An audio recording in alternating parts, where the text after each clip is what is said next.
Well, welcome back to Mayne Minutes. It's been a long time between drinks, but we're fortunate enough today to have the young gun Mickey Barlow. Now, Mick, how do you feel about being on Mayne Minutes? You've already been on Mayne Minutes once. My second time on Mayne Minutes. I think it was my second day at the club. I was on it first, so I was a little bit, hesitant to. You did share that one as well with Sauce. With Sauce, so yeah, it was only half a show basically, but a bit hesitant in the early days to criticise the show, but I don't think it's made much improvement since. I disagree. It has gone to new leaps and bounds, but we've... it hasn't been on for a while. It hasn't been on for a while. We've gone through all the first players, but now we've come back to yourself because this is breaking news, what's happening this week. Like, you would not believe it, but you are playing. And I've read it and I've seen it everywhere. We watched your game on the weekend. You had 102 possessions, which is unbelievable. That's never happened in a game before. But you are returning after what I've spoken to you before, 11 and a half months out of the game, AFL. Yeah.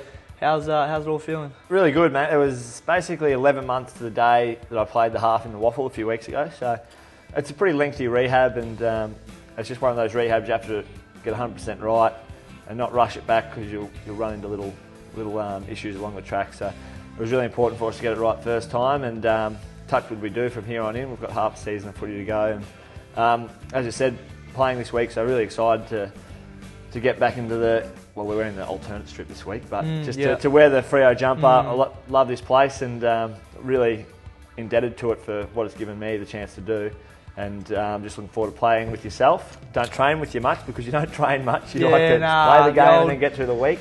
Cotton wool it's going to be system. good to play with you on Sunday, mate. It is, man. I'm looking forward to it as well, buddy. You know how much I obviously love watching you playing and how much you inspire me as well as the other team, and the fans out there would be extremely excited to have Barlow back. But to take a bit of weight off your shoulders, mate, I don't think, as we've said, it's not about expectations, it's just about having you back out there. Quick one, did you ever doubt yourself? Obviously a horrific break in the leg.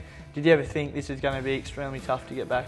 Not so much, mate. I think we're so lucky in the professional environment to have great resources and facilities to assist with the rehab. So 3 full-time physios speak for itself, and great sports science department. So never did I doubt that I'd get back. There were some moments in the rehab where it just felt like I was stagnating and not getting too far, but in the reality of it is that at the end of the day we're going to get there, and that was always the aim and the driving force behind me getting up every morning out of bed and coming and doing the rehab, because at the end of the day we're pretty lucky to get paid to do what we do, and I'm very, very lucky to have such an injury that you could do anywhere in life and kind of get paid and have great facilities to just make getting better my sole purpose. So I'm just really lucky in that regard. Oh, we all know how much rehab is like Groundhog Day, the movie, pretty much recurring, but what have you learnt the most? You're outside of football, you know that you're not going to be playing for the next year. Did you go and do other resources? Did you seek out other advice on how to approach things? Yeah, not so much. Like, I stuck to my rehab pretty stringently. Picked up a bit of uni this semester, but it was the whole aim of it along the way was to get better and get back playing footy, and in this season. So that was my main goal every day, focusing on that. It's just great. I suppose the AFL environment gives you access to players that have done it before. I've spoken about it a fair bit, but I've had some great advice from guys like Nathan Brown and Voss and those kind of guys that had similar injuries. So to kind of get that feedback and get advice is just really good. And within our club as well, I've had Roger Hayden, who did it a few years ago. So just kind of those guys really assist in keeping your head in the game, and as you mentioned before, not allowing yourself to drift into negative thoughts about whether I'm going to get back or get back to my best and all that kind of stuff. Yep. I'd probably say you can have a little bit of input now with obviously Nick Subin after he's breaking his leg. You would have been obviously a good voice for someone like Subs. Did you actually say anything to him just about Yeah, for sure. I remember when it happened, it's pretty surreal kind of thing, seeing it happen. And obviously I knew straight away what had happened to me, but just watching from the side, you didn't know what had happened to Sub. So in the end, it was a good result that he only broke the fibula, and he's going to get back playing this year, so that's fantastic for him. But yeah, I've just given him little bits of advice. He just asks me every now and then about, you know, strength-wise, how long does it take to get back? And because it's a fair bit different, it's hard for me to speculate on his, but it's just really good for him that he's only going to miss, you know, half a season of footy, which isn't great in itself. But the fact that he's going to be able, he's a really driven person and really important to the footy club, so it's going to be really good for us as a club and a team to get him back in the not too distant future. Yeah. Now, you've gone back into the waffle, you played Rezzies. Against your boys, the Demons? Against the Redlegs, which we gave you a bit of a hiding, which was expected. Yeah. But you've then gone to play your first senior game for league football, for Waffle, played Peel Thunder against the top side. Keps had bets with Ballas saying they're going to win by 20 goals or more. Didn't realise that you were starting in the middle. And the Peel boys have come out and knocked the top side off. Mate, it was really exciting, I think. Just so long in rehab that you just want to get out there and play footy, and watching so much footy you get withdrawals from it. So just to play at any level was like really exciting. The week before gave me kind of a little bit of a taste, played a half, but then to play a full game at a good level of footy in the Waffle League with a really good bunch of blokes. It was fantastic playing with Peel Thunder because they're, you know, all pretty down to earth kind of blokes, and just enjoy playing with their mates, and kind of have a win against who probably undoubtedly be the premiership favourites, and it was a real kind of euphoric feel around the club that after the game, and that night hung around for a bit at the presentation. So I was so stoked that now I've played a game there. Hopefully I don't have to play too many more there, but it was just really exciting to get back and kind of play at that level which I've played at before, and contribute to a good win. Well, you were amazing, and the boys that and just on didn't the betting want to travel scenario, down. it wasn't through bookmakers or anything. It was just head-to-head bets, so the boys shouldn't get in too much trouble Just with to that. let you know that we are going to cover all ends here. But Kepler Bradley is pretty flat with me. It was a breakfast bet that Ballas has won 2 breakfasts and Kep has lost 2 breakfasts. Just to let you know that. And Josh Mallington seems to think no Josh Mallington, no West Perth. Yeah, pretty much.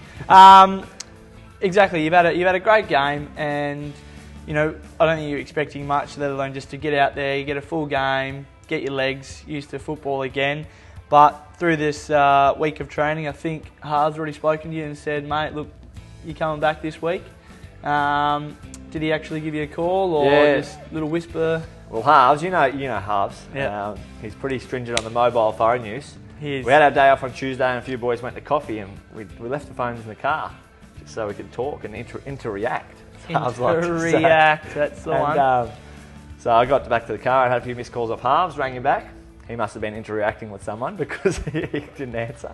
And then he rang me back a bit later on and told me the good news that I'd be playing this weekend. So it's kind of, it's just good to get a good run at it. He told me about 5 days out from the game. So today we have main training tonight, which is another test in itself. Get through that and, you know, could go through all our game plans and all that. And it's kind of that really exciting feeling, get on a plane tomorrow and go back to the great state of Victoria and take on the Demons. And play in the MCG, which apparently you've not yet to do. Never played at, Chris. No, 13 games of AFL. I've played at, I think, 5 different grounds, but missed out on the MCG. We didn't have a home and away game last year, which Andrew Demetrio is pretty disappointing on your behalf. But good to know we've got 3 this year. Well, this is our 3rd and final, but for the home and away season, of course, Chris. Exactly there. But yeah, really excited just to play at the home of football. I've been to watch a lot of it as a kid and as a teenager and that kind of stuff. So. Beautiful. Well, you know, we don't just like to talk about expectations, but what would you like to expect out of Sunday? Just to get through a full game, obviously get your usual 55 touches and kick 3? I think Harvs has spoken about you can't go into the kind of an AFL game of football with carrying people that are just going to be able to have expectations, limitations on them. So I'm just looking to get straight back into it and contribute from go to woe.